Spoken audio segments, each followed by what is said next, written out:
ప్రేమ పొరుగువానికి హాని చేయదు. అంటే యేసుక్రీస్తు వారిలో ప్రేమ ఉన్నది కనుక, యేసుక్రీస్తు వారు ప్రేమిస్తున్నారు కనుక ఆయన తనకు తానుగా తగ్గించుకొని అవసరమైతే ప్రాణం పెట్టడానికి కూడా సిద్ధపడ్డాడు. ప్రాణం పెట్టడానికి సిద్ధపడ్డాడు, ప్రాణం పెట్టాడు.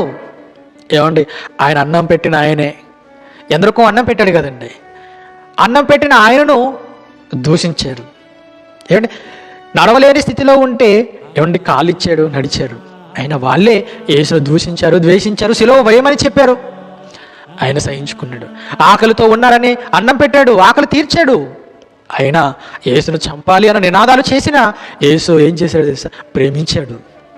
ప్రేమిస్తున్నాడు కనుక, ఆయనలో ప్రేమ ఉంది కనుక ఆ ప్రేమతత్వాన్ని సమాజానికి నేర్పిస్తున్న ప్రేమామయుడు మన నమ్మిన యేసుక్రీస్తు వారు. అందుకనే ఎవరు ఏదన్నా సహించుకున్నాడు, ఎవరు ఏదన్నా ఎన్ని నిందలు వేసినా వాటన్నిటిని అనుభవించి సహించుకుంటూ తను తగ్గించుకుంటే తన సహోదరులను ప్రేమించుకుంటూ వెళ్ళిపోయాడు. చివరకు ప్రాణాన్ని కూడా పెట్టాడు. దేనిని బట్టి?